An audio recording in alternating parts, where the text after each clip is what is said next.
Hello, welcome pen friends. Welcome to ink profile number 3 in the Viewer's Choice series. This is a little series of 8 inks chosen by the viewers of this channel. So today we're doing KWZ standard brown pink, and it's just a gorgeous color and it does all kinds of neat things, so I'm really excited about this ink. We looked at it one other time on a panel, but I didn't do a full profile or review. So this one was tied for second. It was tied with Pilot Iroshizuku Yamabudo. So each one of those inks got 9 votes. So it was very popular. So this is in the Rhodia Gold book. And I need to actually dunk our sample in. I forgot, but I'll go ahead and do that now. We want to see what it does in the water bath test. And then we'll get back into that notebook. I don't know why I can't keep my order of service here straight. Okay, so this is from yesterday. This is Pilot Iroshizuku Yamabudo.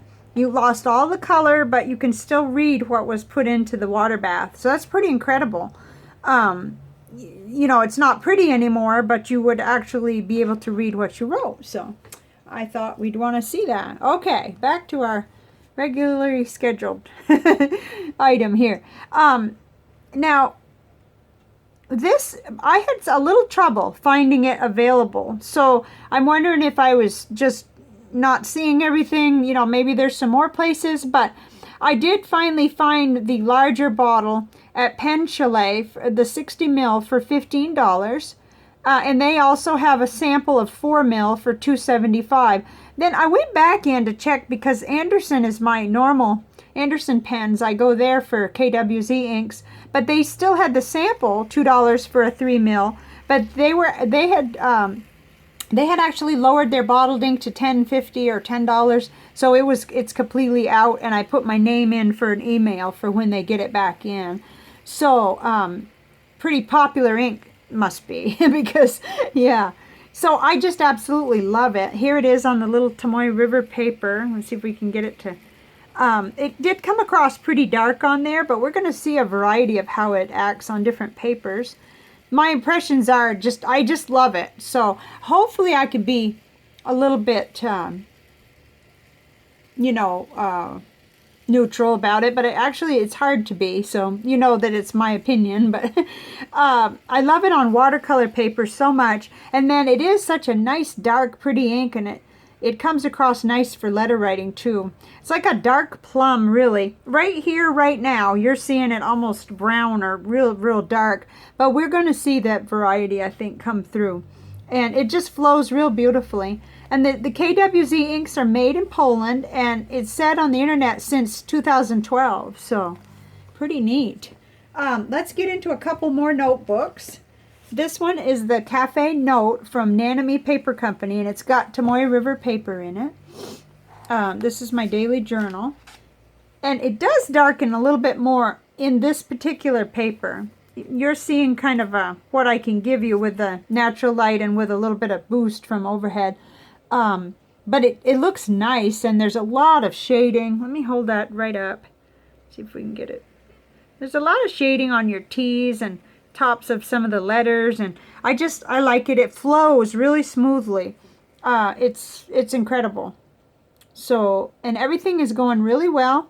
Having to realize that I need to just be consistent and stick to what I want to eat. I won't tell anyone else what to do, and they can't tell me. So, okay, and I decorated this one. I got out one of my stickers from Rickshaw for this little notebook, the Nemesine.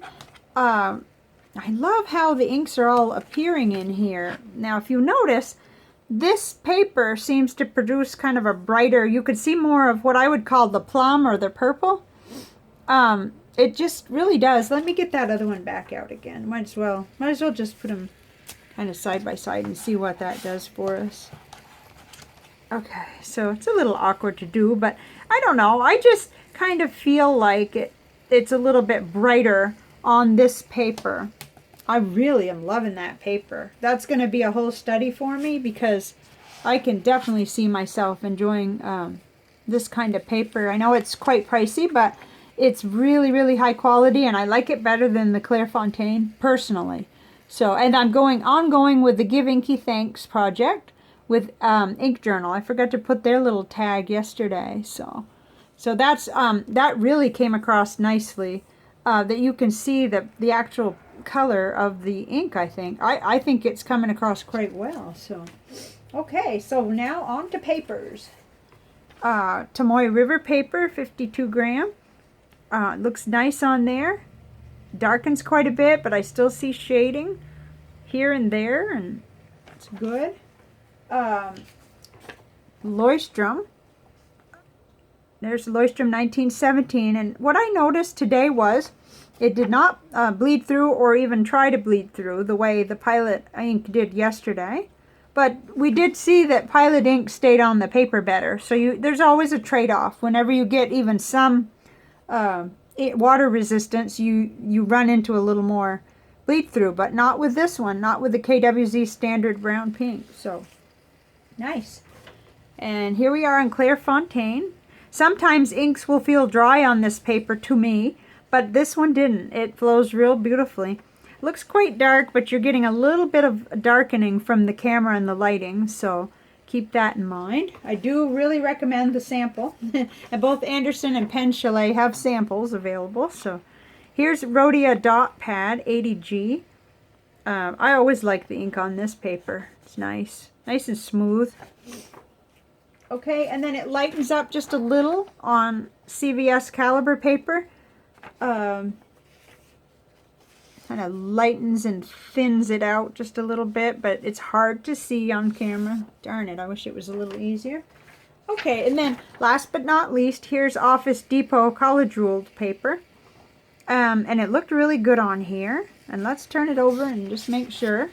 Nope, no bleed through. It's right above my thumbs there, and you can just see a little shadowing. So it was a very successful paper test, I thought, this time. Okay, so that is, you know, it's not like vanished, gone completely. I could still see a little tiny bit, but I wouldn't want to be having to read that. It's very difficult to do. Okay, now I've got kind of a combination of panels today. And here is our ink of the day, right here in the right-hand corner. And I've also got a few others to go ahead and bring down and compare. So it's so unique that I just don't feel like it falls into a category very easily at all. And it does such wonderfully awesome things when water is introduced to it. You can see there, my goodness. And then I found one that was all by itself, and it was Platinum Lavender Black. That seems to be the closest I can get. And you still, that Platinum Lavender Black seems a little more water resistant. It doesn't, like the KWZ standard brown pink does all kinds of watercolor yumminess, and this one doesn't move around as much, but it's very similar. It leans heavily toward maroon rather than that dark purpley kind of color that we see in the brown pink. It's so amazing to me what colors come out. Let me hold that right up. I mean, you get dark purple, you get kind of pink swirl and lavender all in there. And on the other sample I have, you even get some blue coming out. So let me see if there was another unique one. I think, yes, there was. I wanted to compare KWZ standard brown pink on the left to Monteverde Rose Noir. There's not really any comparison, but you know, you're talking about a brighter ink on the right, but it's interesting how they both have such cool reactions to water. So that was just something I wanted to bring up. And then, see, Mont Blanc Lavender Purple. We'll put that on the left of it there. It isn't, there's no comparing it at all, really. Because you're getting that really unique kind of dark plum kind of color. But I think it is neat. I kind of, you know, I was thinking too as I was doing this, because I'm not totally lazy. I actually do love to paint these. I've just got a busy weekend, and I thought, gee, it's too bad I didn't have a little placard thing to put them into, and I can cut them all up and move them around, compare them any way we want. So that's an idea in the making. You know, probably won't cut all these that I've worked on up just yet, but I thought, well, wouldn't that be nice to be able to see them wherever we wanted to, like, you know, like that, there was a show where they had all the stars in the little squares. Can't remember the name of it. Anyway, you could, you know, move them about and compare them.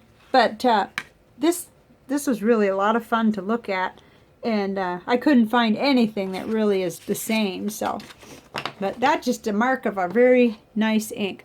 Okay, so let's see what it did in the visual journal. I think it's just quite stunning what it did.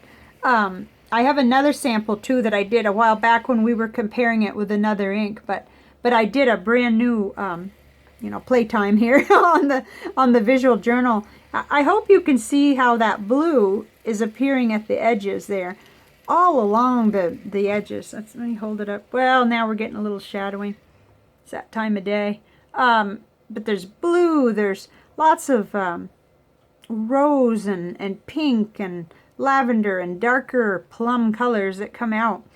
And it does move quite freely. It likes the water a lot. I thought maybe I'd flip back to the other time when I did it, because that was pretty impressive too. Here it is. That was, I don't think I could ever recreate this one, but I still wanted to try it again just for my own, you know, to see what it would look like another time. I think even temperature has something to do with it. It's warmer today, not quite as cold. So that was on October 2nd, and here we are on the 3rd of November. Nice. It was a lot of fun doing that, so just amazing where it decides to go too, you know, leaving little spots. Okay, so that is our ink for today. Let me show you what is next. Let's bring down our Viewer's Choice Series panel here. Next is going to be Blackstone Daintree Green, which, let's see how many votes that ink got. That was an 8, that received 8 votes along with 2 others, the next 2 inks. But I just kind of put them on the panel, and how I put them on basically kind of tapered down. So it will be this lovely green with sheen. You can probably see the sheen on there, I hope. And it does all kinds of interesting brightening and shading and everything when you introduce water. So that ought to be a lot of fun. Okay, and then the only other thing I wanted to show you, I made a little mini trip to Michael's today with a coupon, and oh, I got so lucky because I've been wanting to get these forever, the Jane Davenport watercolor in the bright. I just really wanted them, and I know I'll use them, and they're perfect for my little art journal kit that I could take with me because it's a small tin, and I wouldn't touch it without a really good coupon. So I went up there and I just crossed my fingers that it wasn't going to be some catch-22 that then they wouldn't let me use it, but they did. And so I did get this, and I've waited so long to have this little tin. It's overpriced, but when you have the coupon like that, you get a good thing. And my friend Nadeline is an artist, and she really had a lot of good to say about how bright these are. And so I mean, there was one left, and I go in there, and they always have the other palette, not the brights, and I like the brights. So anyway, I got this, and I found another, what will probably replace the visual journal, because it's got the 140-pound watercolor paper, and it's a little bit bigger. It's 7 inches by 10 inches. So I'm thinking that I'll probably be able to do, I could even quarter it, or I could half it and do different colors, so we could compare how the water, how it acts. And it's nice and thick. So I'm familiar with this paper because it's the same one that we use for the panels. So just wanted to show you we're not going to run out of that ability. And tomorrow or because sometimes things come up. But the next video will be Blackstone Daintree Green. I really appreciate you being here, and I'm going to hop off and get this uploaded, but I'm going to catch up on viewer comments and emails, and pen pal letters for the rest of the weekend. I'm going to have a good time. So hope you're having a great weekend, and I'll see you next time. Bye for now.